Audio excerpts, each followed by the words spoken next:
everybody, and welcome to this evening's stream. I'm joined by some great friends and colleagues tonight, and what we're going to be talking about is your professional or personal brand versus your company's brand and how they interact with each other and do they exist, and all sorts of wonderful topics this evening.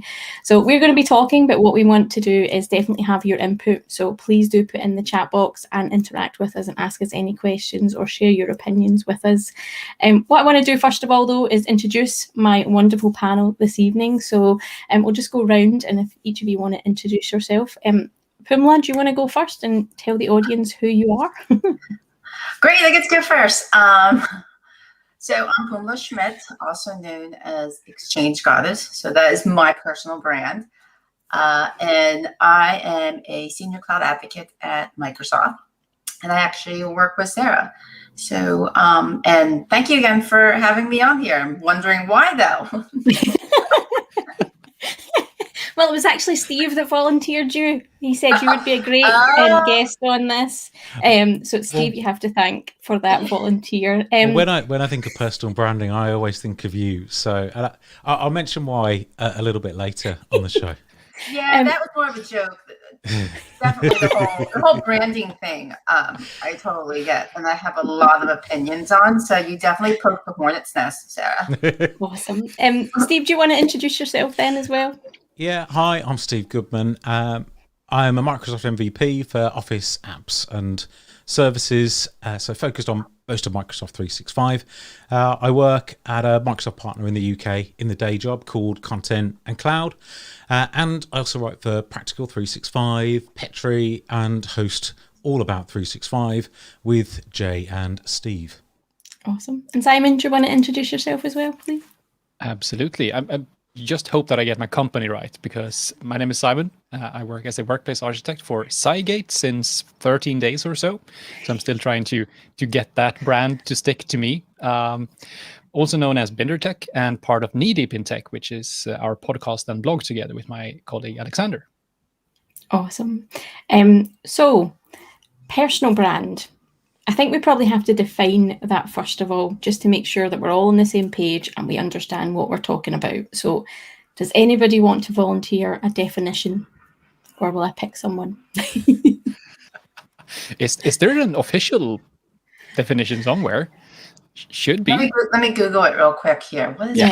I never actually Googled it. I was assuming that you experts would tell me what personal brand was.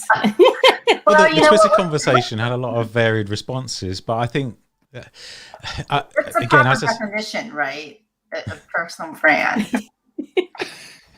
I always figure a personal brand is that image of who I am, right? That branding of who people see me as, that's specific to just me, not my company, not my family, but it's what they see of me in the public eye. Whether I like to do certain things like drink wine and eat lots of lobster. I mean, that's part of my brand, right? It's that definition of you and how people see you. Awesome. So in the UK, there was a celebrity called Lorraine Kelly, and she was under investigation by the tax office because they were saying that she was just an employee. And she said, "I'm not an employee. I'm employed to." It was basically, she was saying that she was a personal brand version of herself, a bit like, as you said, she argued that the perception that people saw of her was a different person to the real person. She was a bubbly TV personality, putting on an act effectively, which is perhaps the most extreme definition of having a sort of separate persona that is also yourself, which is almost like a weird version of that. I've sort of see it as you've got an audience that you're talking to that isn't necessarily the same as the people that you talk to at work, and it's also not the same as your friends and family, but it is you. It's not a different version of yourself that you're presenting to the world in a way, but it is focused, I think, a little bit on the audience that are watching or following you. I suppose we all have different parts of our personality. Sorry, Simon, but we have like work Sarah, and you'll get a version of me. My friends and family will have my Sarah, the other version of Sarah, and then there'll be different versions of me depending on the social circle or circumstances that I'm in. And I wonder if that's, you know, the personal brand that you, like you say, portray towards the audience, that curated view that they get to see, and it has certain boundaries to a certain degree for some things. Is that maybe fair to say as well? Yeah, I would say so, that I separate my work brand quite like clearly from who I am. When I talk about my personal brand, it's how I want to be seen by the community and by customers. We'll get into that, how that affects my employer and how my employer's brand affects me. But to me, my personal brand as an IT professional and an MVP, and to some extent other things in work, is definitely what I do. And it's a very different, perhaps not a bit different person, but I do think about what I do, and I try not to mix too much of what I do on a personal level into that brand. So I rarely tweet things I do in my private life. I may be tweeting things I do that may not be work related when I'm at a conference and so on, but I'm very strict when it comes to what I do in my personal time is very separated from my work brand. Yep, and I think definitely. John's put a great example in the chat about like Bruce Wayne versus Batman and Clark Kent versus Superman. I'm not sure any of us, unfortunately, are in that league, but yeah, very much like that. There's a part of you that people see versus what your friends and family see once you close that door and are home at night. Is personal brand something that you work at? Is it something that you just fall into and you maybe get into? I think all of us are in the community space, so we probably have all at some point decided to go with a personal brand. Even just looking at our Twitter handles here on screen, you know, myself, Pamela and Simon all use a kind of, I don't even know, a pseudonym, or, you know, for our Twitter handle. Steve, you've got your own name. So at some point we have all decided that that's how we're going to do, and that's where we're going to put our brand or build our brand and our personalities. How have you all worked at building that up? How was that a conscious decision? Was that just I'm going to create a Twitter account and I'm going to just put a handle there because I don't know what I'm doing and it's the first time I've done it? Or was it a conscious effort to start building that brand, if that makes sense? For me, it was kind of an accident, to be honest. The name itself was given to me by a consultant years before I joined Twitter. And I was just looking for a Twitter handle. I was like, oh, Change Goddess, you know, because they called me that at work too.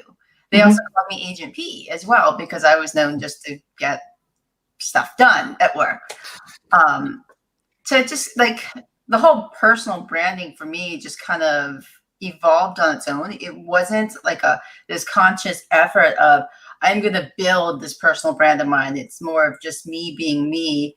And then eventually it was like, okay, maybe I should have business cards for people to, you know, get a hold of me. You know, it just kind of all evolved on its own and rolled into a monster. And now that's like, there's people that just know me as Exchange Guys. They don't even know my first name. Yeah, well, that was my first experience when I think I met you 8 years ago, and we were was it a steakhouse or something like that in Las Vegas? Yes. And you were talking about backing up Exchange or Exchange virtualization or something like that at the conference there, and I sat next to you and you handed me a card, and it wasn't your work card. It was a card. It was your card with Exchange Goddess written on it. I'm like, have I been missing a trick here or something like that? I was a little bit surprised by it. And whenever I think of personal brand, you sort of pop into my mind because you're more aware of it than probably most people. Because not many people get business cards printed out. I've seen Hans Brender has a Mr. OneDrive, almost like a signed photo that he hands out. That's perhaps up there somewhere, but that your own business cards is something that I think most people wouldn't do. Not because it's a bad thing, but I just think they wouldn't think of it. The reason why I did that is because people were like, well, how do we get a hold of you? Right. And this was back when we were still giving out business cards. And I thought, okay, I'm going to this big conference. People just keep asking. So why don't I, since I was going for my side hustle rather than work, right? It was a card for people to get in touch with me. For my side hustle, which was blogging and being an influencer and whatnot. So it's just kind of, it sort of just all evolved on its own. And then now when you bring it up, I'm like, wow, I was like, I didn't think it was personal branding then, but apparently it was. And the card itself wasn't, I don't want to say it wasn't professional. It was very professionally done. But it was a reflection of my personality. It was black, it was pink, it had like a damask print on it. It was not your typical IT pro looking type of business card. It was something that reflected me. And it definitely stands out when you have a stack of business cards and you just kind of, throw it on the table and you're like, wow, there's hot pink there. It's more, and that's how I am, right? I do stand out in the crowd. So it was just sort of me being who I am, and then for people to remember who I am, with the business card. Gosh, but I explained that. Good.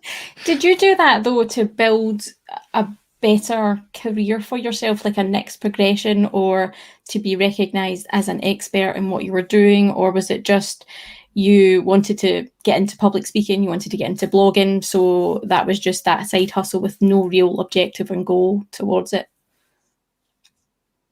A little bit of everything.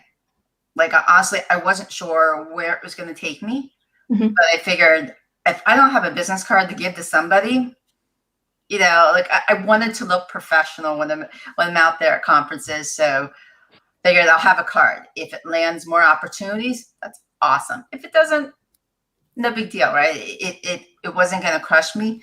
It was more me wanting to, fit in with the crowd there, because I wasn't giving away my work card. It depended on the conversation. Sometimes I did, and other times I didn't. They're like, how can we follow you? And things like that. So here's my Exchange Goddess card. And because of that card, I think a lot of people just know me as Exchange Goddess.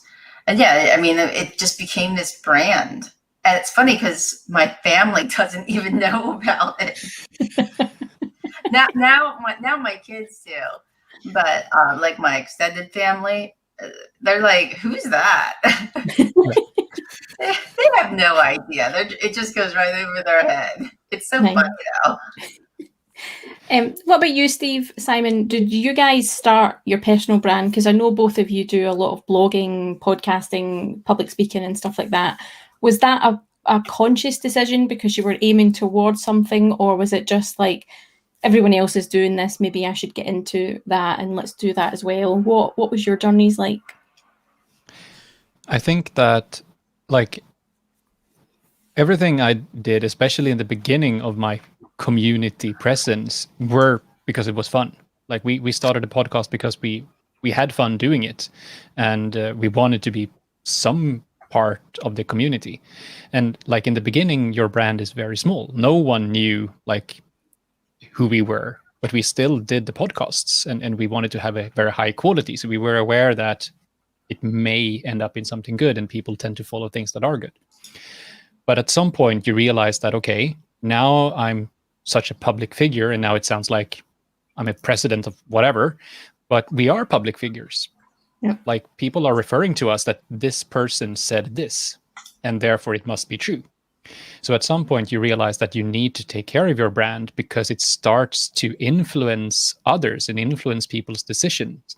And at that point you need to really start taking care of it and be, in many cases, a role model as well, because it's not just about technical skill, when, at least not when I build my brand, and I think it's the same for everyone in this call, that it's also about what we stand for within the community that builds that brand.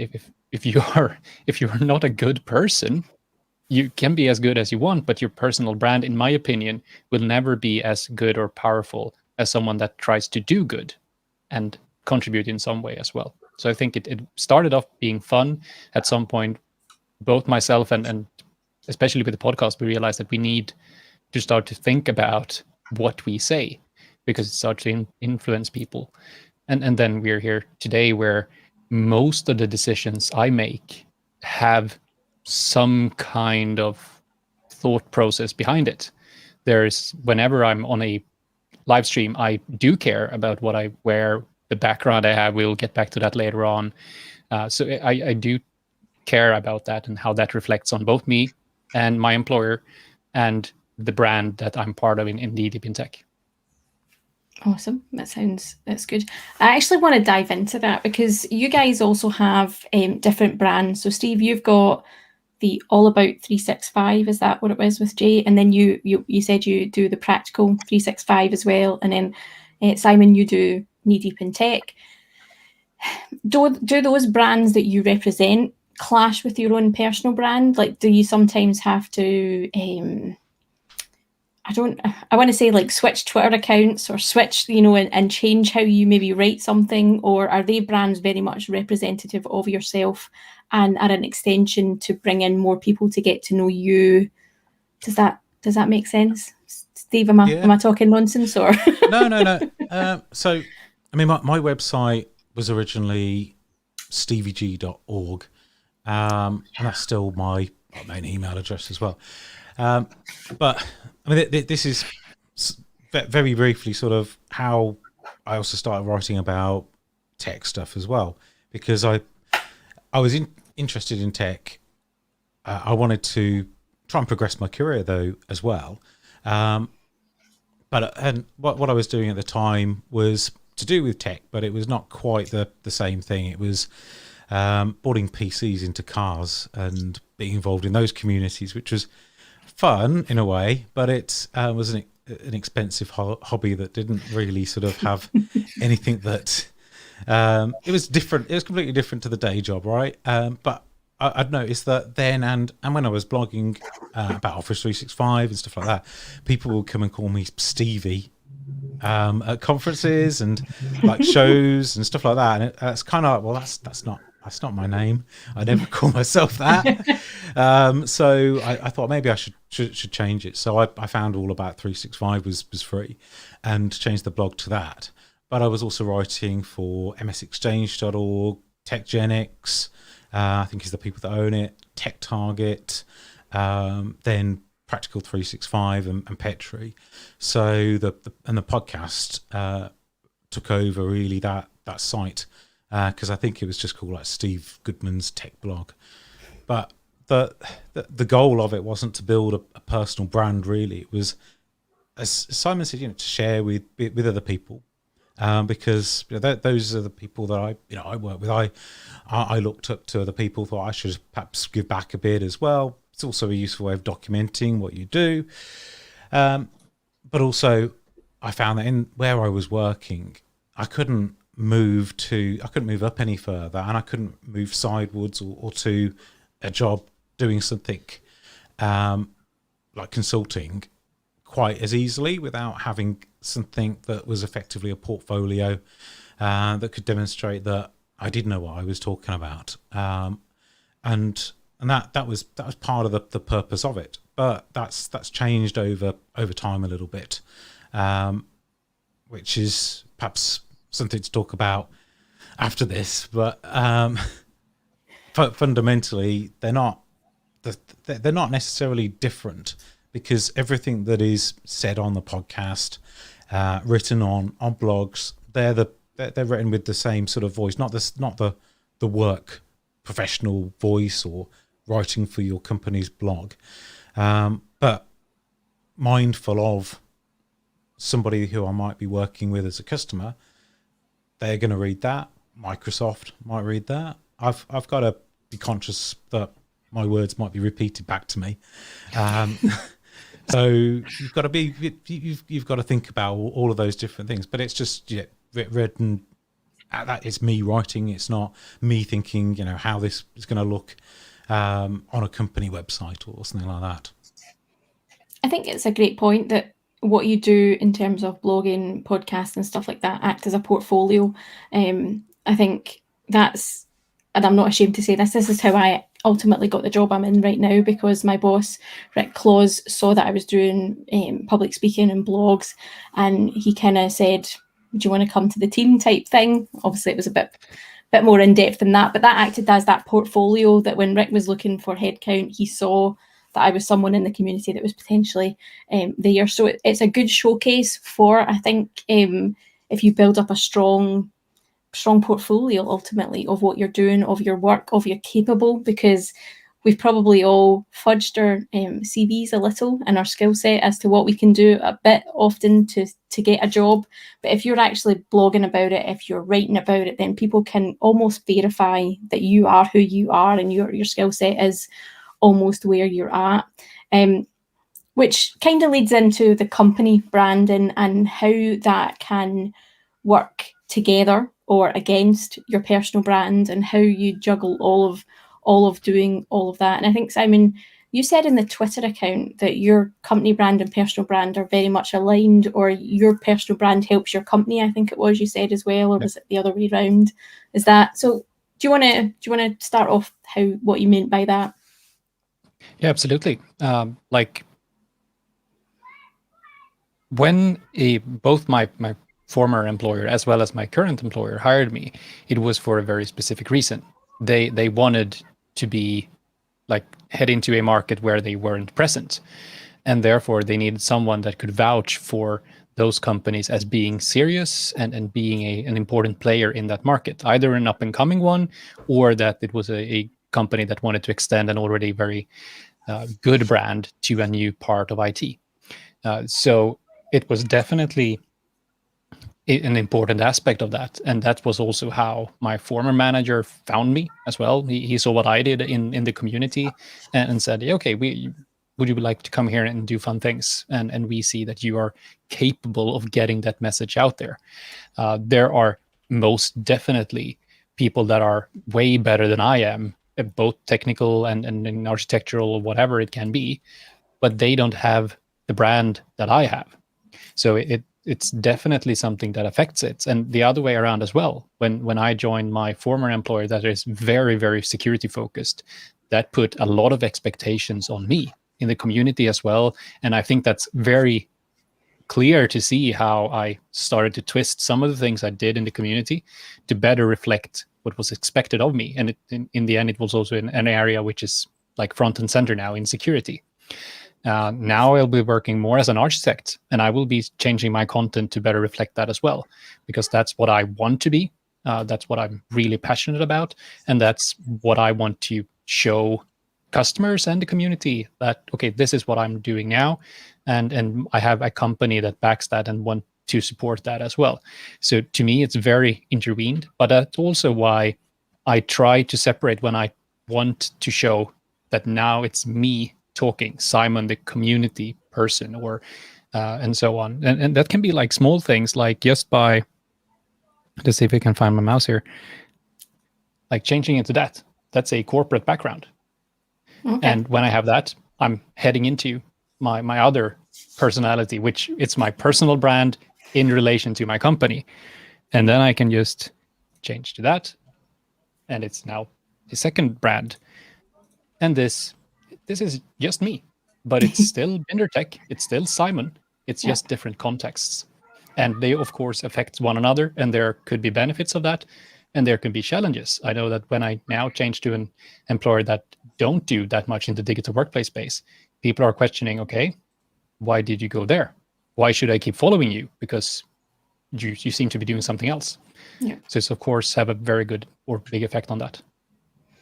And I think that's a great point, that you, as you know, in a different space where a company might want to go into, can add value, but then it might change people's perspective of you, because they saw that company as one thing and they're now like, but why are you there? But also in equal sense, and Jeremiah's put this in the comment, who's a fellow cloud advocate with us, that joining a company can actually, how do you manage your personal brand that you've built up over the years when you get absorbed into a company, for a lack of a better word, and how you manage that, and do you maintain that, and does it have to change? I know from my point of view, I used to just blog on my own blog, my own personal blog, techieelass.com, and on this YouTube channel. When I joined Microsoft, there was a kind of assumption that I would put some content on Microsoft properties for obvious reasons. That's what I get paid to do. And that can be a challenge, even just that tiny bit of my job and my personal brand, and how I decide what goes on what channel and where it goes. Do any of you have that same kind of challenge where your employer, yeah, P's putting her hand up there, maybe do blog as well, or do videos as well, and expect you and want you to move your content away from your personal brand to put it on their company? And how do you handle that? Pia, you're putting both hands up, so I'm going to have to ask you what your opinion are on this. Honestly, I think there's that fine gray line, right? I personally think it should be kept separate, because you build up that brand prior to joining this company. I mean, take me, for example. I was Exchange Guys before I started Microsoft. Now I work for Microsoft. So like you said earlier, people have that assumption like, oh, she's going to be preaching Microsoft all the time. Yes and no. I will never, excuse my language, shit on my company, the paycheck, that's who's paying the mortgage, right? Mm-hmm. That's just a rule of thumb. You just, even if you disagree with something, you just keep your mouth shut. In fact, just, you just don't talk bad about your own company and other companies, and just keep it neutral. And I've always played that, that game there. But when it comes to, like you said, moving content onto a work platform, it really has to be a case by case, situation. If you want me to move everything over and just focus on work platform for everything I do, I don't think so. Because if stuff that I'm doing or stuff that I'm required to do for work isn't in sync with my brand, I don't want that to tarnish my brand either. It's like, well, people are going to look at me and go, well, that's not what Exchange Goddess does. That's not, and I don't feel comfortable doing it, because that's not me. So keeping things separate, it just keeps that line there. Like Sarah Lean, you are Sarah Lean. But if you're always putting stuff on work, it's like, well, are you Sarah Lean from Microsoft? Or are you Sarah Lean Tech Lassie? Like it just keeping that clear delineation for me. I feel personally it should just keep it separate. Now, once in a while, yeah, we can, you can cross post. That's totally cool. But your personal brand is you. Like it's just like Steve Goodman. I know him for, as the Office 365 dude. Like, yeah. Like if he were to join Microsoft, I could see him putting content on Microsoft platform, but I would also expect him to keep up his personal brand, because that's who I know him as. Mm-hmm. And let's say he moved into a different role, and he's in Azure or something, or Power Platforms, he's doing something else. Yeah, but you could put stuff on work, but what about that Steve that I know? Yeah, I suppose it comes down to the portfolio thing that we said earlier on, that if you were to leave that company where you moved all your content onto, and then you can't take that with you to a certain degree, because probably your work contract says that belongs to them because you did it in your work time and stuff like that.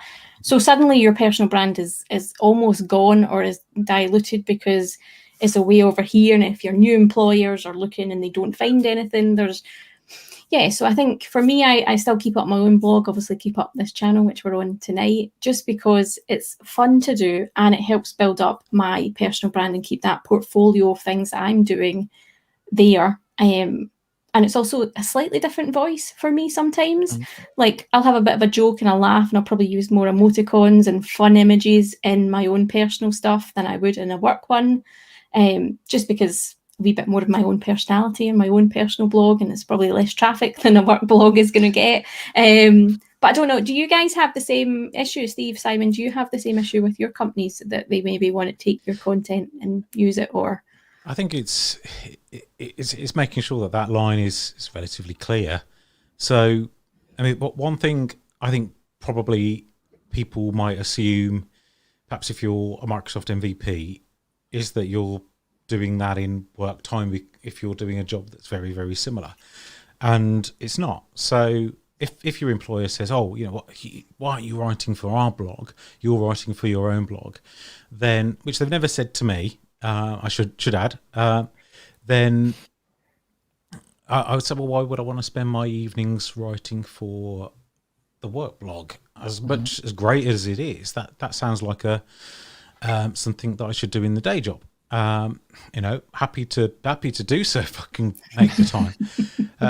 But there is I think there's an expectation, perhaps, that you do contribute to those things, because if you've got an audience that overlaps with your company's audience at work, then there's going to be a marketing team somewhere who think, well, this would be somebody who can help us meet our targets, right?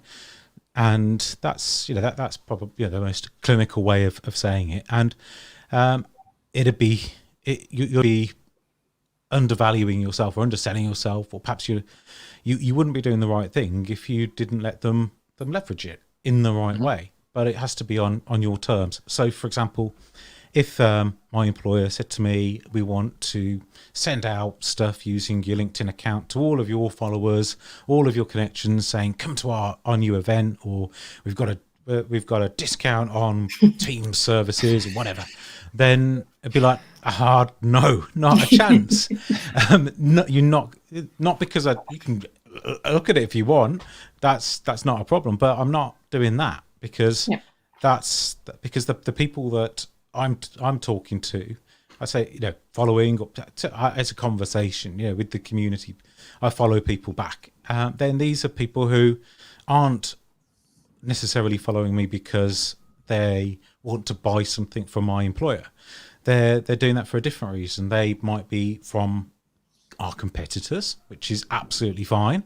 They might be from people who are in a different place in the world. There might be people who aren't necessarily going to be our customers. There might be people working at Microsoft, people all over who are not necessarily going to be people who are going to be buyers of services.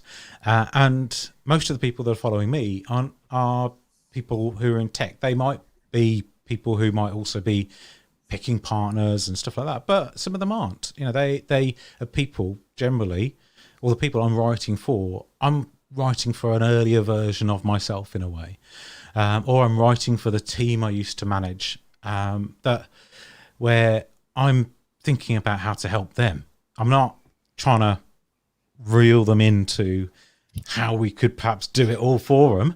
And I dislike, Microsoft partners where they've got people who have an attitude that this is all our secret knowledge and we should keep it to ourselves. I don't like that at all. I think you've got to give back.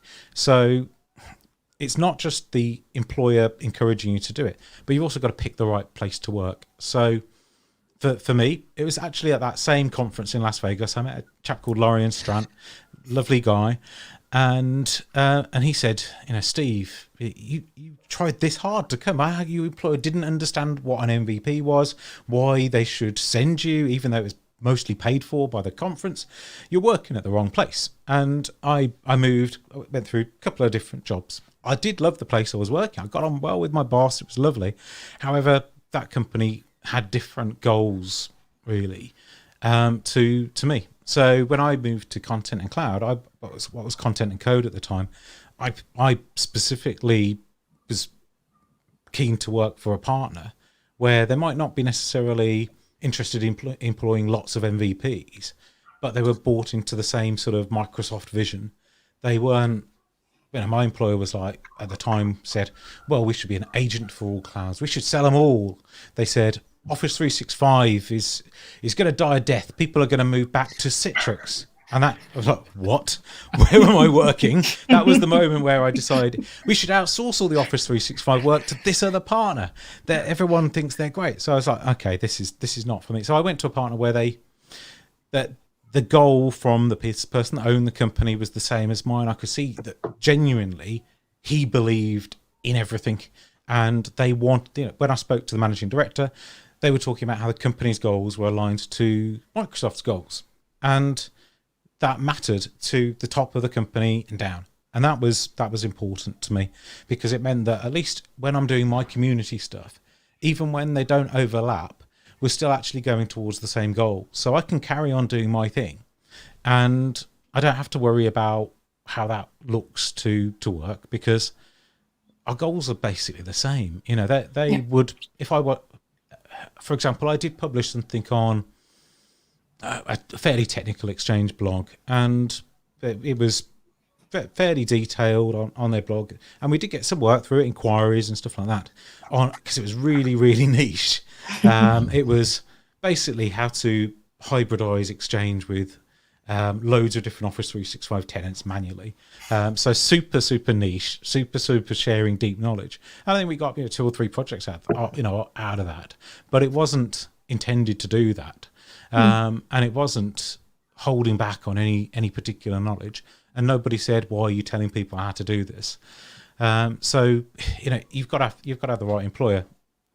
I mean, the interesting thing I wanted to ask both of you, which is perhaps different to me and Simon, is you've both got, there's a different balance of followers on your side, where Microsoft is a bigger brand than you, whereas if you're a partner working through a local, working locally in 1 or 2 countries or whatever, then they'll have less of a following than your own personal brand.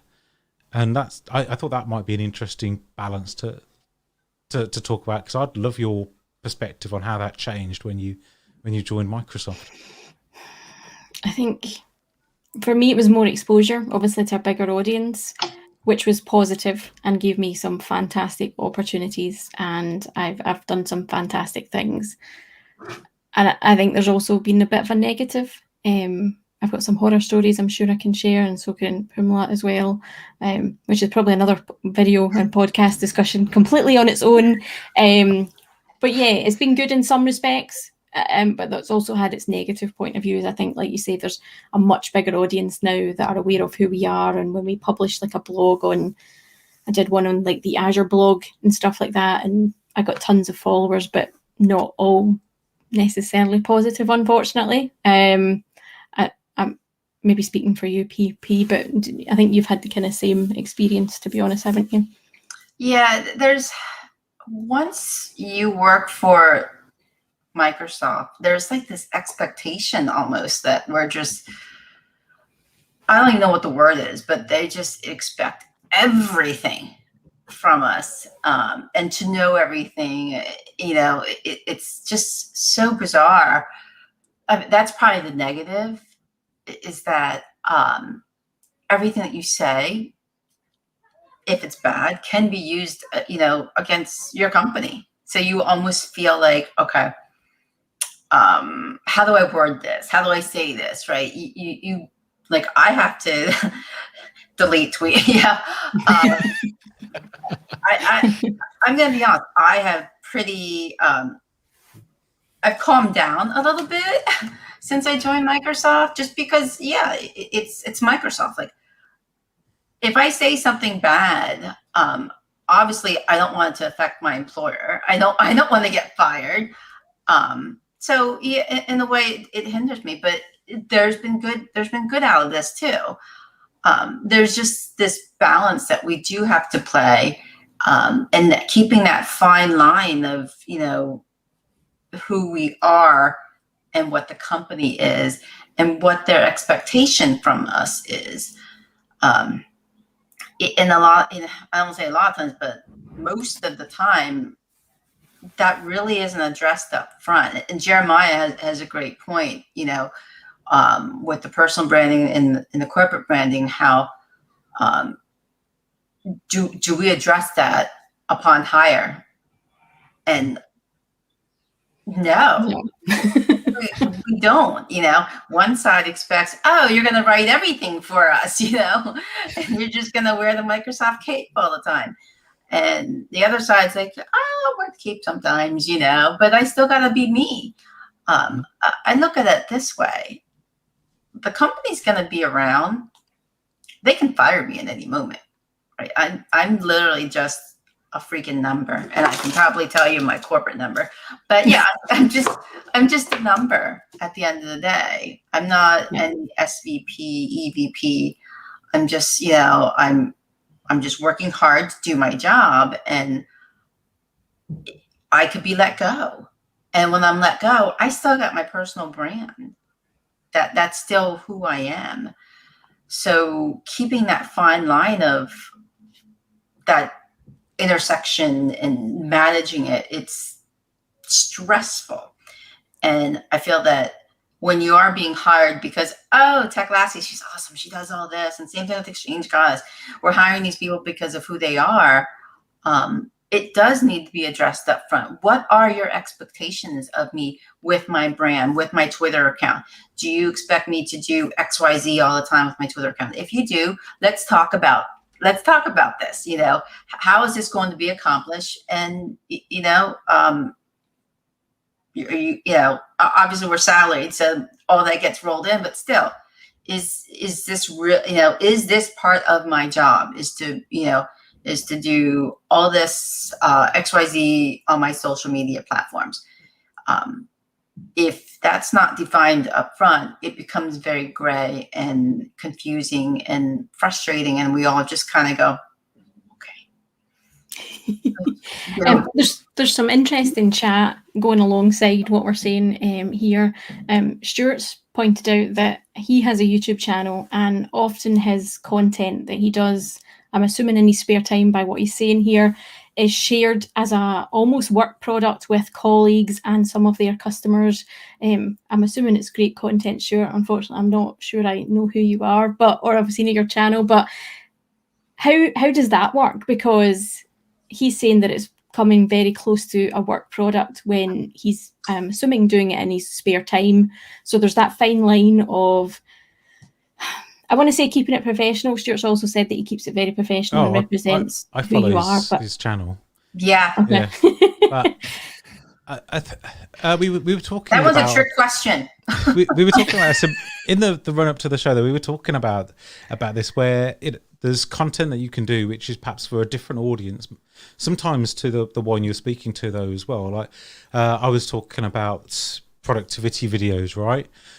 Where there's been in the Teams Microsoft 365 area, there's been people who are not necessarily aiming their content at IT professionals, but they're really often helping people who have been thrown into using this technology without proper training and adoption. And you could put a video out perhaps a year ago as all of this sort of started kicking off, of how to make a Teams meeting, how to join a Teams meeting, how to unmute yourself in a meeting, or what might be basic topics, but they're massively helpful to lots and lots of people who have just been given this tool set, and this would apply to competitors' products as well, where they just need this guidance, and they need good guidance that's really up to date. And I can see why Stuart would do this, because it doesn't have to go through a corporate machine. It's bang up to date. Something new comes out, you want to be able to act fast. And if you're an expert and a widely known expert like Stuart in that area, then this is a great way of being able to help people. It might not be the people watching your video, the person working from home on the laptop that they've been sent or whatever, might not know your name. They might watch your video, sorts them out, they get on with the day. But I think a lot of people who might come across your channel in IT, or perhaps Microsoft folk who see it, will go, well, this person's doing some good here. And I think those videos are good. And there's a lot of popular channels where people are getting hundreds and hundreds of thousands of views. But it's not necessarily the same thing that I would perhaps do a video on, because I'm thinking about how I can help a more an IT pro who's stuck, wondering how to do this new thing or complex thing, and trying to set them right on their way, which is a tiny subset. Yep. I wanted to bring up a point here that Stuart Rideout had commented about if you put your Twitter handle on a slide deck, or you're promoting content through your personal Twitter handle, unless it's a work Twitter handle. And it's making me kind of think back a little bit. Prior to joining Microsoft, I actually had 2 Twitter handles. I had one just for Pumla Schmidt, and I had one for Exchange Goddess. And I did that because my prior employers, I wanted to keep it separate, right? Because I was being very vocal on Exchange Goddess versus the other one, the Pumla Schmidt, was calmer, mostly retweets, whatnot. And I actually got rid of that account after I want to say maybe 7 months after joining Microsoft. I deactivated it, thinking it was confusing everybody on our team which account to follow, and they just, I was like, you know what, I'll just go with Exchange Goddess because that's the one that everyone seemed to know more versus my other one. And looking back, I kind of wish I would have kept that other one and just used that as my, okay, here's professional Pumla Schmidt and here's Exchange Goddess, because they were clearly different Twitter profiles.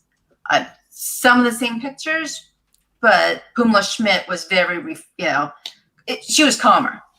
She definitely did not tweet out beach photos. Exchange Goddess does. So, maybe I'll have another Pumla Schmidt come up, but it was easier to have that delineation of what I was saying on Exchange Goddess versus Pumla Schmidt. Yeah, that's actually a very good point, because I am one of those people that put my Twitter handle on all my slide decks. Same here. I never do. Am I really the odd one out? If I speak to somebody, I assume that they have no idea who I am. If it's in the work context, then my introduction is, I don't say I'm an MVP or anything like that at work, because if they know who I am, they know who I am. If they don't, then they're not going to care, right? So I never put those things on because I did a workshop last week and we had a 5-minute break. I went to get a coffee. I came back upstairs and the customer, they'd all found my blog. They found the All About 365 blog. And if you look at that right now, the top post is a picture that I photoshopped of me and Jason together to the Back to the Future 2 logo, and that I wasn't embarrassed at all, really, mainly because I thought about it afterwards. But it's sort of like I it sort of threw me off a little bit, because I don't need them to know that I do other things or that I've got a big following on various bits and pieces, or I write for this, that, and the other. I don't need that to be able to do my job. I don't need that to be able to. Usually, the proof is in the pudding, right? What I do matters the most.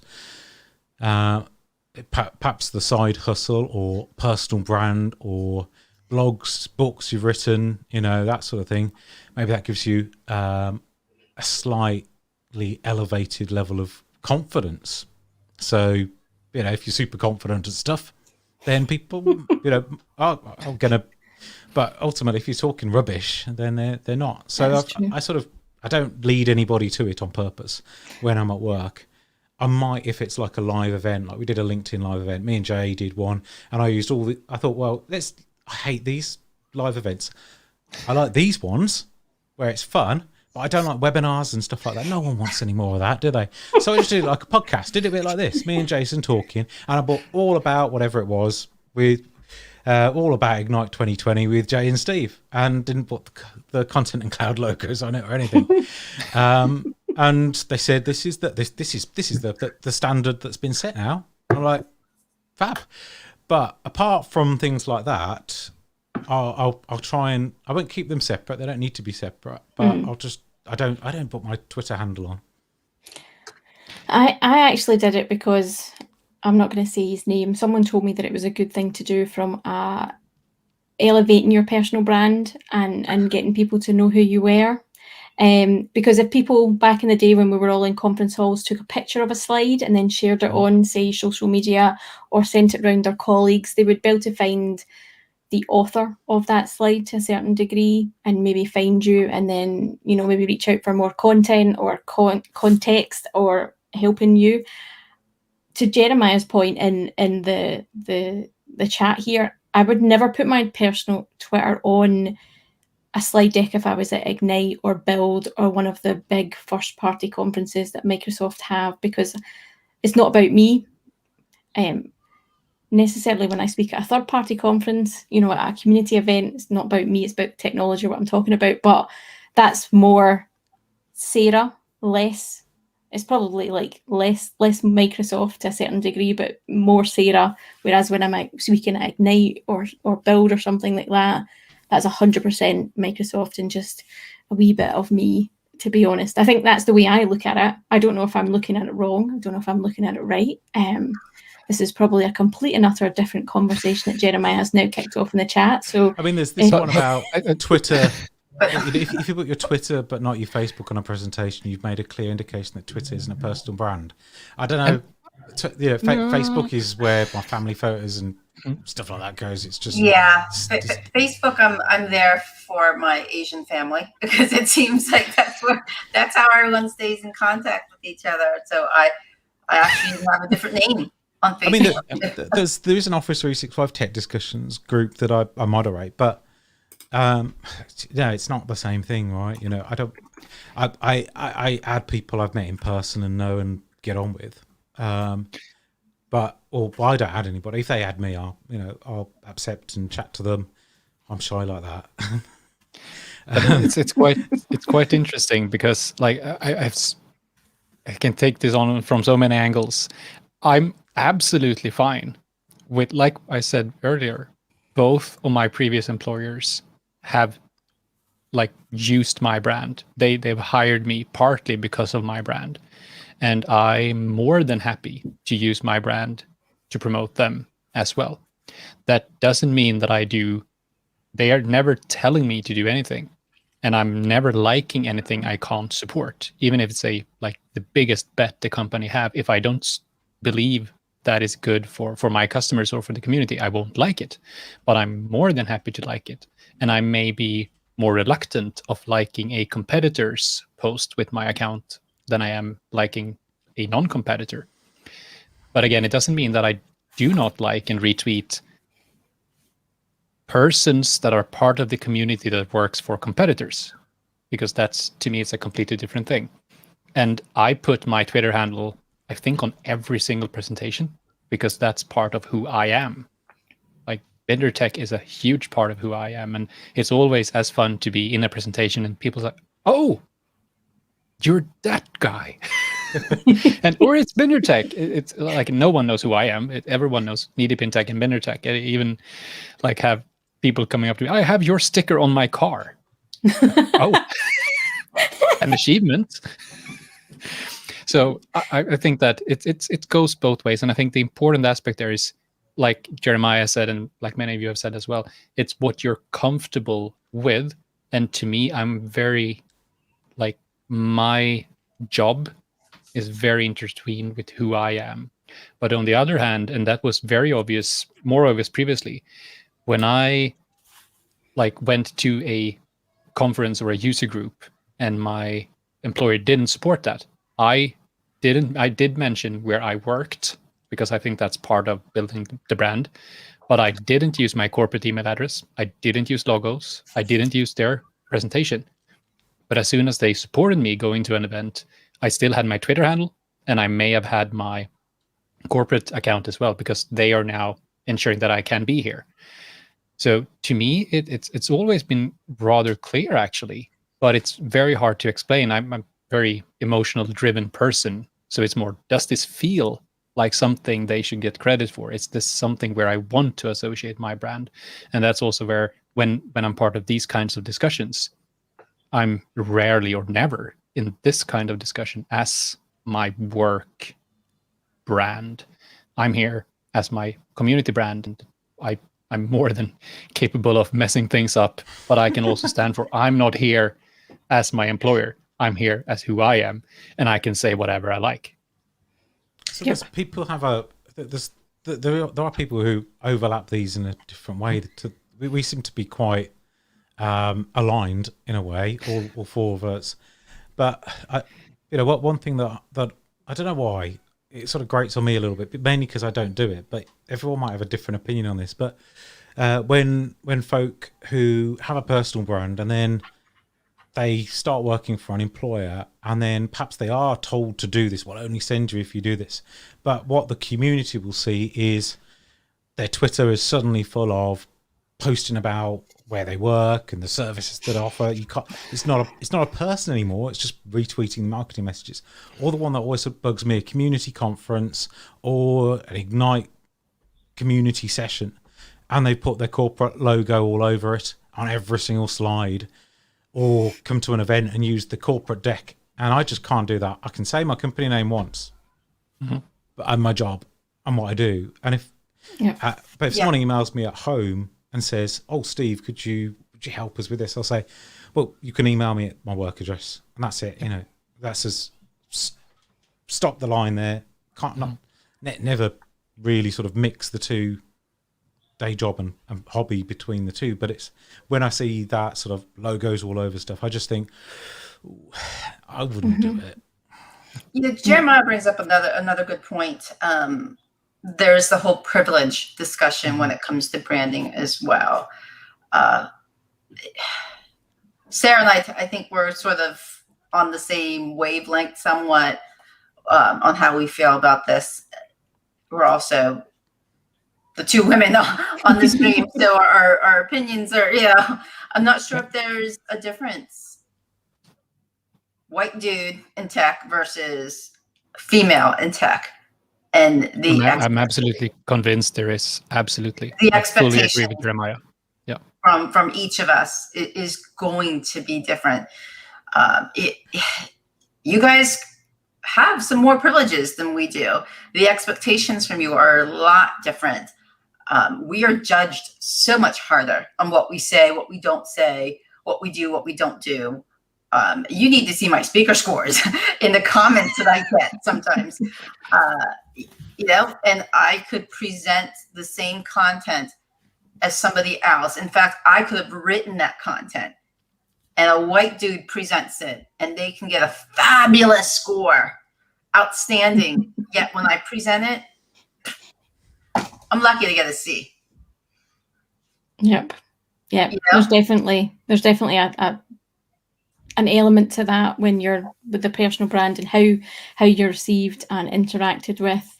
I think we alluded to it earlier that we've both had negative experiences on Twitter because people have a bias towards us or see us as something that they can attack because we're female or however they want to do that. There's definitely an element of that, and that's that's another complete and utter conversation around how we handle that. I've seen lots of people talking recently about the Twitter verification program and how women seem to be getting ignored on that. Whether that's true, whether that's a perception, I don't know. There's definitely a lot of chatter around that and how that affects your brand and how it affects your kind of career as well. And we could probably go on it definitely length around all of that and how that affects you and what that blue tick on Twitter means for some people and what it doesn't mean for others.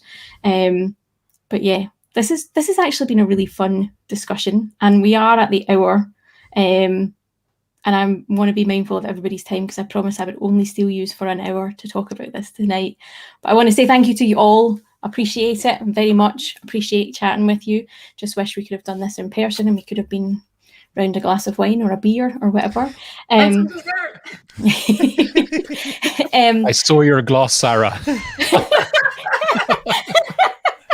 I know that logo, and I was tempted to bring a beer, but I decided I'd stay on brand. Oh, Brought his company brand. Awesome. To finish off, just because it's talking about personal brand here, I'm going to say all of our Twitter handles are on screen. So go and follow us, go and find us, go and interact with our personal brand and see how we're doing. And yeah, thank you everybody for tuning in to this stream. Thank you to my fabulous guests. And yeah, stay tuned and we'll no doubt have another live discussion where we're talking about something and something. So yeah, thank you everybody. Have a good one. thank you. Thank you.